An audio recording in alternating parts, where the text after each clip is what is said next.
Hello, I'm Victor Escalante, a seasoned business consultant and trainer with over 3 decades of expertise in neurolinguistic programming, clinical hypnosis, brain spotting, and positive intelligence. I'm thrilled to welcome you to another episode of Latinos Who Thrive. A massive thank you to all of our listeners who've propelled us to the 34th spot among the top Latino podcasts in the country. Furthermore, we're delighted to share that our show is reaching audiences in 9 other countries, and we extend our heartfelt appreciation to each one of you.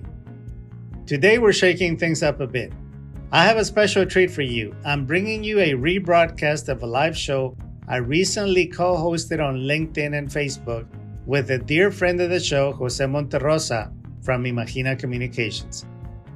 We conducted this show just last Wednesday, and the feedback has been overwhelmingly positive. That's why I bring it to you. For our dedicated listeners, get ready to delve into valuable insights on industries of growth for Latinos. So let's dive right in. Welcome to another episode, Jose. Thank you, Victor, for the invitation. So we have a very interesting show, friends. Today, we're going to talk about data about the Hispanic market. And if you are a small business owner, if you're or a marketer, you need to know this information because this is where the sweet spot is for the $54 billion of the purchasing power of Latinos. So, Jose, take it away. Yeah, sure. Thank you for that introduction. This is data that was presented last week by Dr. Jim Granado, who is heading the Hobby School of Public Affairs at the University of Houston. The presentation took place at an event by the Houston Hispanic Chamber of Commerce.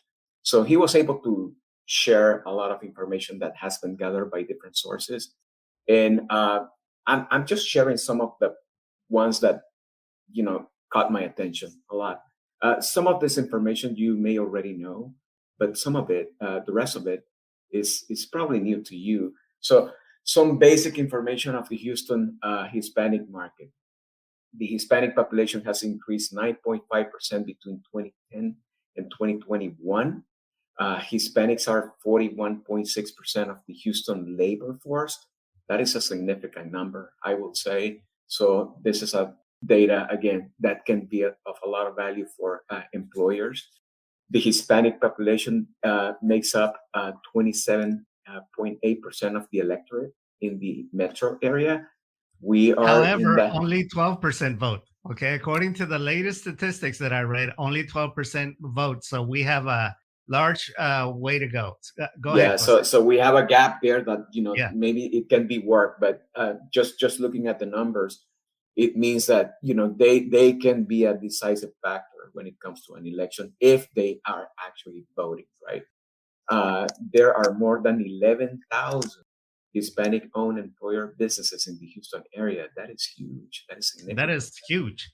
And according to one study that I read, Latinos are the number one group of entrepreneurs who start up more businesses. However, the sad part about it is they're the ones that fail in the first year. The next slide talks about Hispanic demographics. Among Hispanics in Houston, the majority of the Hispanic population were native born.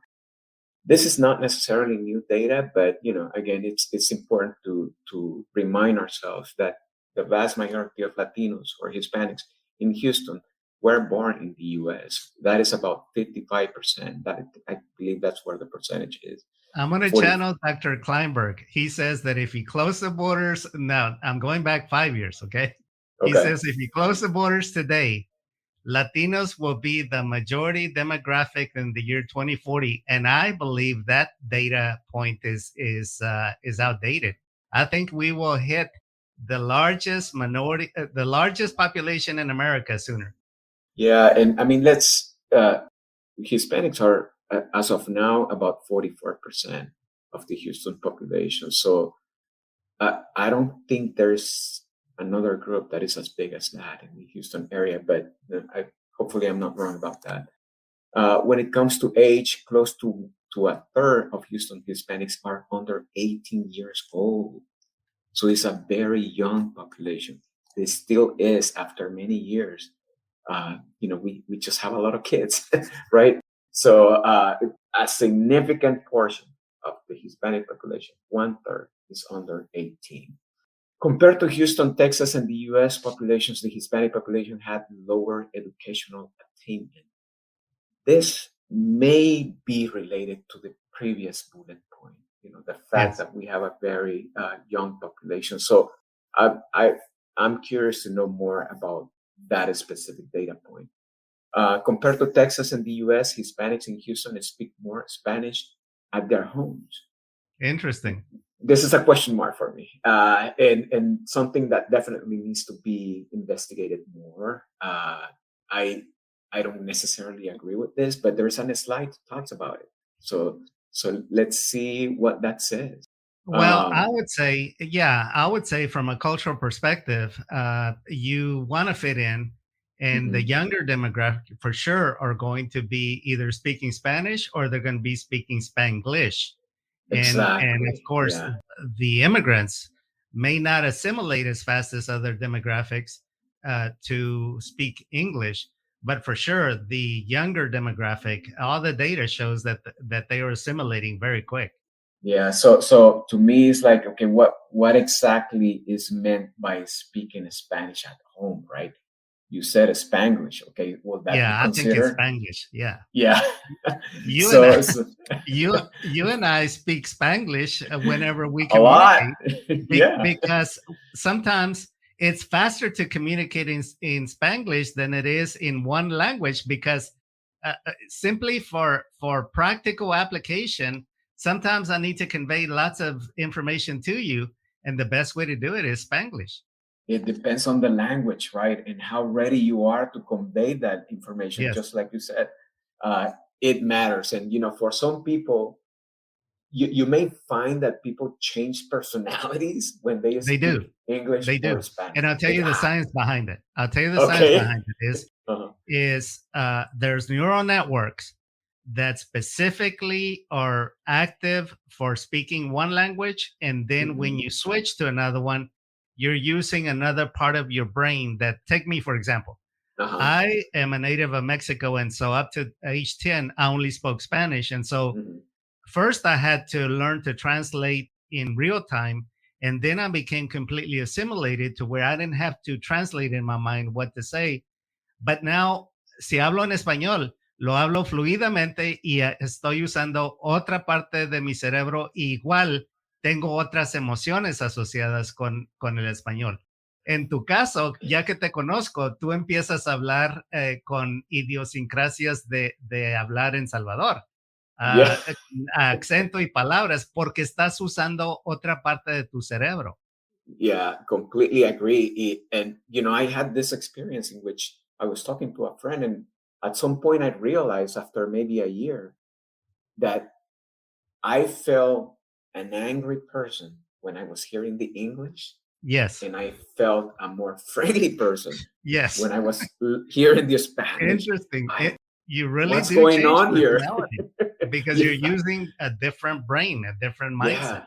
yeah, yeah. So you interpret people differently, right? Yes. Just by the language that they are using, and this may not apply to everybody, but it happened to me, and maybe it has happened to other people that when they are with friends that are bilingual, it may be different, I'll depending tell on you the something language. fascinating, Jose. And again, we don't want to get down into the weeds, but I find this totally fascinating. In fact, we could do a whole topic on this.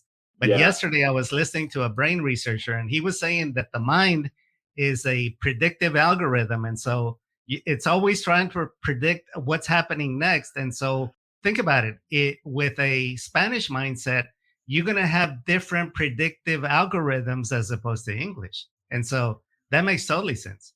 Absolutely, yeah. So the last bullet point talks about around half of the Hispanic population in Houston that speaks English very well. Yes. That's I get it, but Yeah. again, what is very well, right? So anyway, let me just go Let ahead me and jump.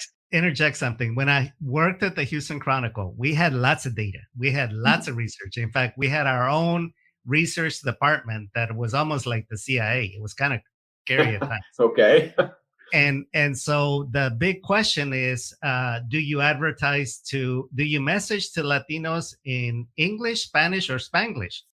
And again, there was this whole internal debate, and my take on it is just message in the way of the colloquial Spanish that is being spoken right now, or depending on the product or service that you're marketing, that will determine what preferred language you're going to use, as opposed to trying to get it just right. There is no just right. There's going to be a lot of trial and error, and it is only through execution that you actually learn the proper way to message. Because Yeah. again, Houston is unique compared to San Antonio, which I come from. Hmm. Houston is very different culture compared to San Antonio, even though Oh San yeah. Antonio is primarily Hispanic culture, and so is Dallas and El Paso, which I also lived in. And so again, there's so much nuance that you just have to do it. It's a different Latino, the one in San Yeah. Antonio. Yeah, by far. And but you mentioned something about the depending on the product or service. I think is the point that you were trying to make. Yes. What I have found through experience is that, especially in the younger generation, Hmm. and this is related to not necessarily taking these bullet points as they are, because you have to understand the type of Latino that you're targeting. Correct. We realized that with this client that the young Latino, yes, he was speaking Spanish, Spanglish, English at home, but he didn't want to see that in his school. I mean, he didn't want to see that in the workplace, Correct. because when he was in the workplace, when he was at school, he was hanging around with other friends that were not necessarily Spanish speakers. So he didn't want to be like singled out and leave his friends on the side. And I'll tell When you the he, science behind that. We're okay, social go ahead. creatures. We're social Yeah. creatures. And so if you want to fit in, you're going to have to sound like the rest, the people that you're trying to fit in and be accepted by. You don't Yeah. want to you don't want to stand out as the oddball. Right, right. So my point is that you may read this data as it is, but in reality, you have to take it, but do your research before you even engage a Latino, because it may vary. And I may Even by say, yeah, I may uh-huh. say Jose does extensive research in order to come up with the proper messaging and the proper modality to use in crafting large advertising campaigns where thousands or millions of dollars are involved. That's where you don't want to take any risk. You have to do that, Yeah. and definitely it's a step that needs to be it needs to All be right, let's keep carefully going because we analyzed. got a Yeah, lot of data to yeah, cover. we may not be able to cover everything, but Yeah. this is the map that shows the Houston area and where Yes. Latinos are located. Not necessarily anything new here.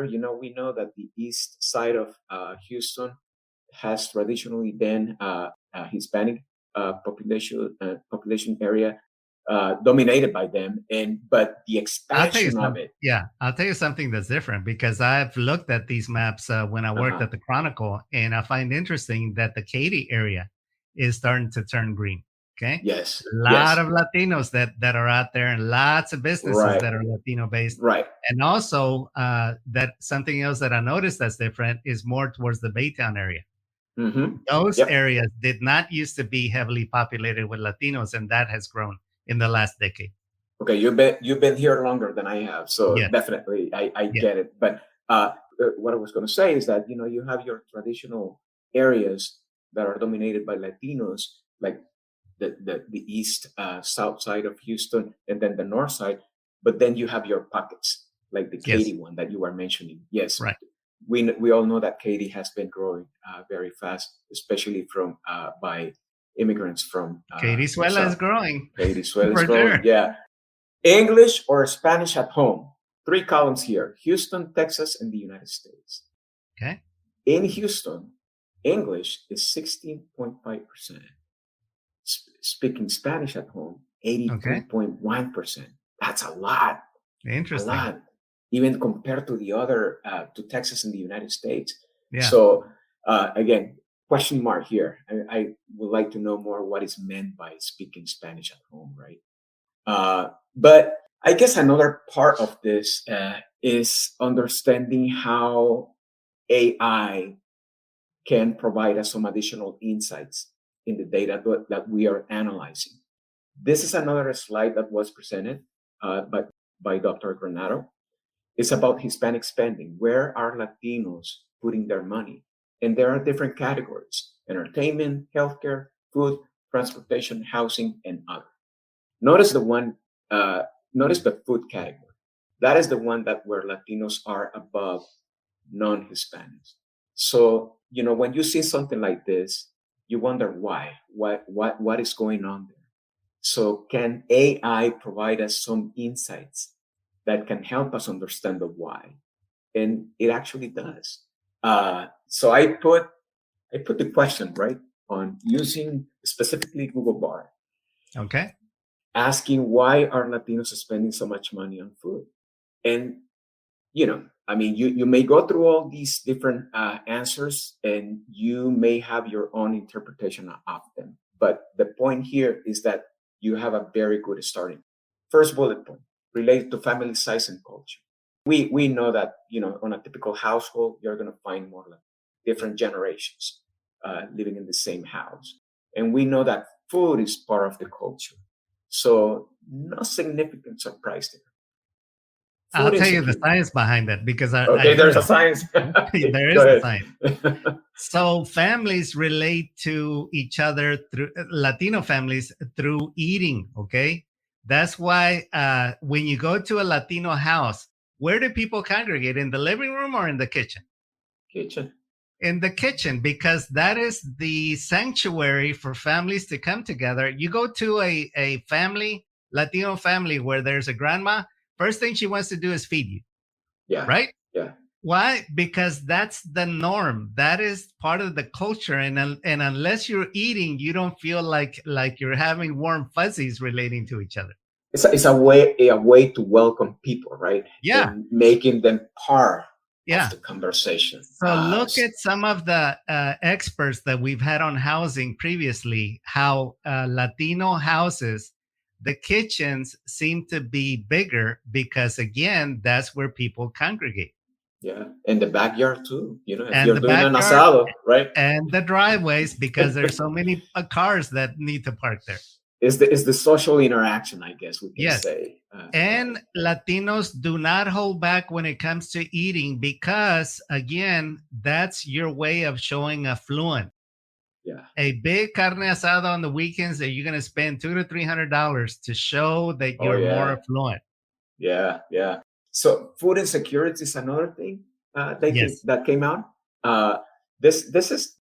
I think that there is a lot of insight here. Oh, What about absolutely. food insecurity? Well, food insecurity can lead to families spending more money on food, as they Yes, may need to buy more expensive convenience foods or eat out more often. correct. Convenience stores definitely a factor here, especially in areas where there is no big box grocery store, Yes. right? You do the weekend shop.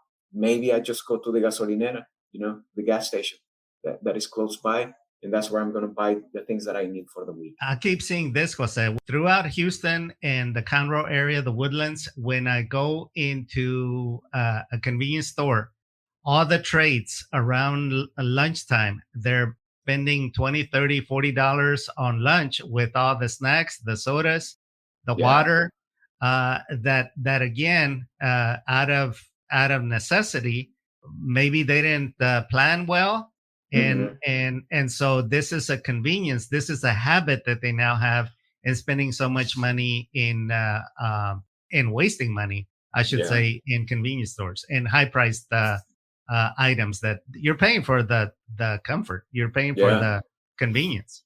Yeah. Mobility can be a factor there. The lack Yeah, of access to transportation, because absolutely. you go for whatever you have the closest to your house. Language barrier.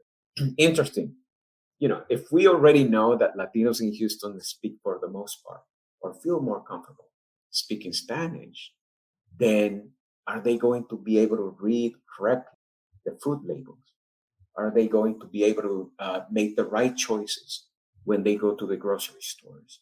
Uh, for the most part, the labels are in English, right? Yes. And on top of that, they may lack the time to be actually analyzing and studying whatever you're going to eat. So Yes. I can see how language can be a factor here. And then the last one, marketing. We know that we are bombarded heavily by food on TV by far. Watch Telemundo or Univision, and what do they have? Food Food, marketing, yeah. restaurants, Eh, yeah, party restaurants. party places. All the fast food restaurants are basically there, and they Yes. know that there is a reason why they want to be on a Spanish TV, right? So yeah, I mean, the fact that you're being provided by all these choices on TV on what you can eat, that it doesn't require too much explanation, right? Yes. So those four factors to me are like, if you're even if you're not in Houston, if you're trying to enter the Houston market, and if you're in the food category, this can be a very good starting point, and you can It and can dig in. also be important data for you to decide very carefully whether to enter into the marketplace or stay away from it. I'll tell you why. I've actually, at the Houston Chronicle, I handle the marketing for grocery stores, some of the Latino ethnic foods. And I had one gentleman who is famous, a multimillionaire many times over. He says the market is so saturated and so Yes. competitive that we're going to Dallas where the competition is lower, and Mm-hmm. because the margins have been cut down so low that we're going to go into other markets where the margins are bigger. This Yes. gentleman is originally from Mexico City. Okay, he has been a tiendero. He's been Uh-huh. in the grocery store chain business all his life, and so of course he looks at the data very carefully, and that's what he decided to do. Got it. Yeah. I mean, why go into a marketing which you're going to be are going to have a hard time entering the market itself, right? And So when it comes to restaurants, it is the most fiercest market to enter into in restaurants because there are so many restaurants everywhere. There's food trucks. There's all kinds of international cuisine in Houston that you're competing against the other big players who have deep pockets for marketing and advertising, and you can eke out a living, but can you really thrive with a right, brand new brand? right. And I was going to say also, even for those that are not doing, like designing uh, qualitative data sessions such as a Yeah, focus group, this yeah, information here can actually just help you design those questions that you totally. will be asking during those sessions. So you know, people may have different interpretations about these four, but to me, it's helpful, right? Especially if you're not too familiar with the category, to give you so this can give you a better understanding of maybe what is that starting that I Yes, need to have this marketing campaign going. So correct. I know that we are beyond the time. Victor, you want to stop it here, or you Yeah, want to no, let's continue? keep going Let's because keep going. if you got the time, let's keep going for another 10 minutes. Okay, so there was another slide that caught my attention during the presentation, and that is related to employment. Employment by industry. Where are Latinos being employed? And so there is a variety of categories, as you can see in this slide, but there's one that stands out the most, and that is the one related to professional, scientific, and technical services. That's a big surprise Non for me. that Yeah, I would yeah, not have expected that. non-Hispanics minus 3.5, Hispanics Wow, 38.9%. wow. So again, why? Why is that happening? Well, first I wanted to understand what is really meant by professional, scientific, and technical services. And once you see these subcategories, it kind of makes sense, right? Legal services, accounting, tax preparation, bookkeeping, and payroll services, architectural engineering, advertising, management, scientific and technical consulting services. Some of those I can see, I can start to understand the why. But again, checking with Google Bar to see what he thinks is the why, I came up with three different answers.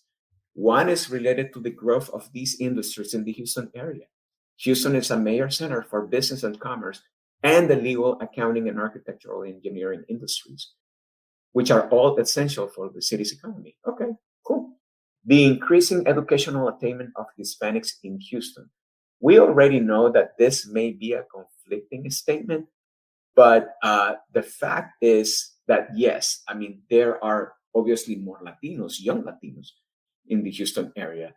And they may not have the 4-year degree, but they may have a technical degree that is leading them to these industries, right? Uh, and then the third point is the cultural affinity of Hispanics for these professions. Okay, what about that? Maybe, and this is my interpretation, this may be related to the fact that maybe one family member is already working in that field. My friend is working in that field, and they may have been working there for years.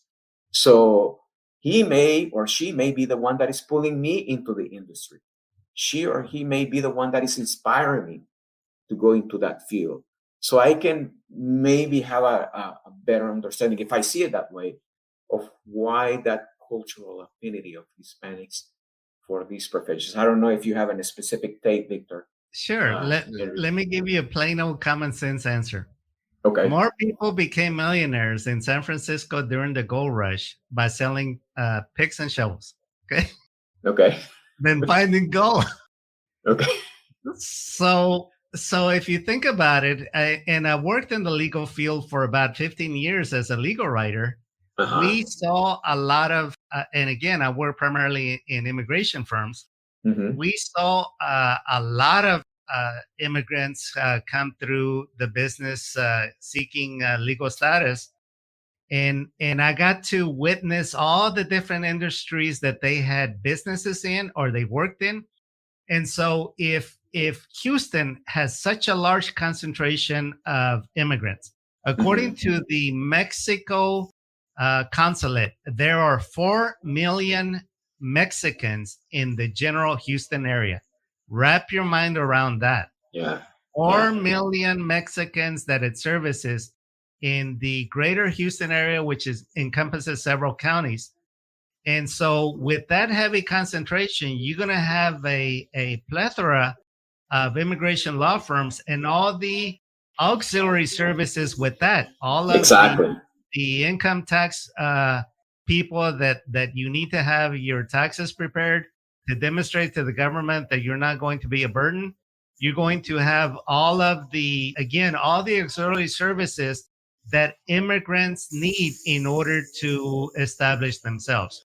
There is a connection between the two, right? Yeah. And the fact that you have a large Hispanic population in Houston, it makes sense. I Absolutely. Yeah. recently interviewed an attorney for my podcast that her parents were undocumented, and her mother suffered from complications from surgery that they left something inside her body, and she became Mm. a trial attorney. She became a personal injury lawyer because she was so upset because of that.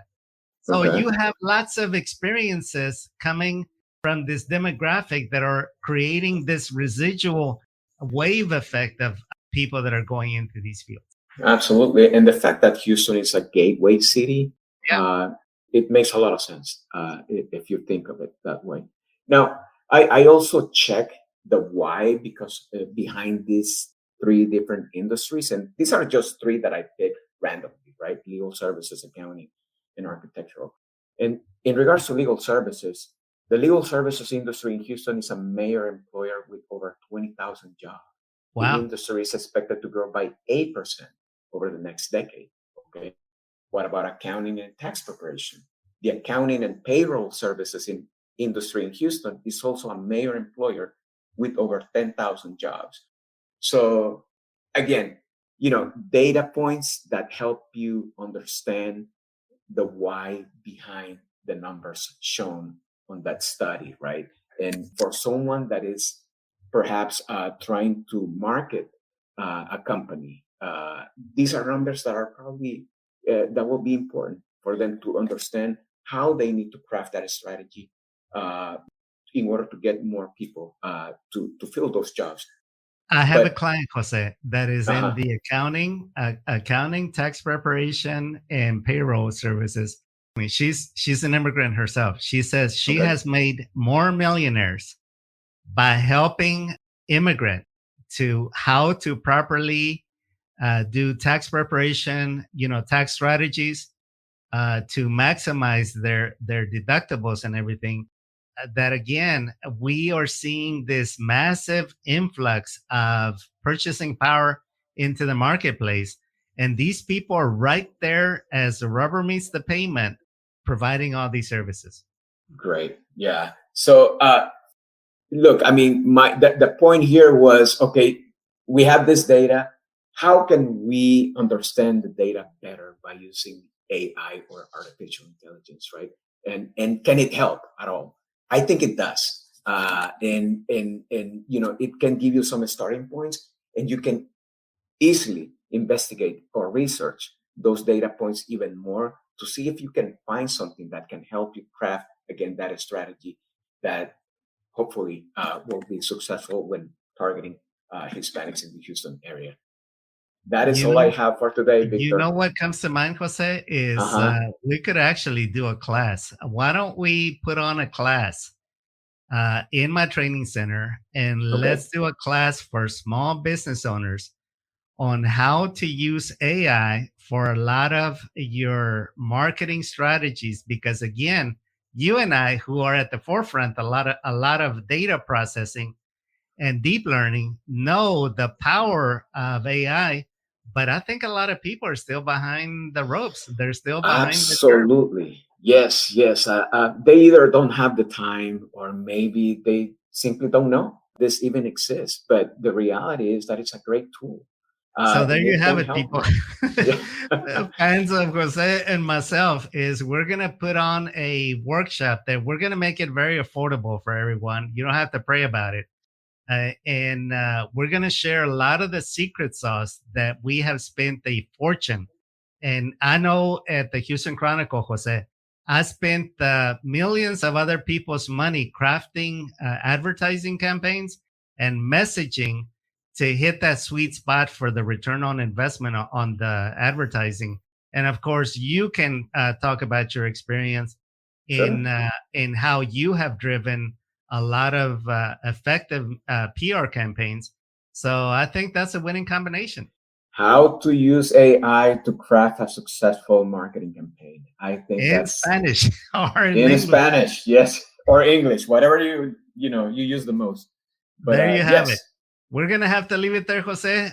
Thanks for joining us and providing us this very valuable information. And we're going to work on that. I'm going to put it together and promote it so that we can help our community.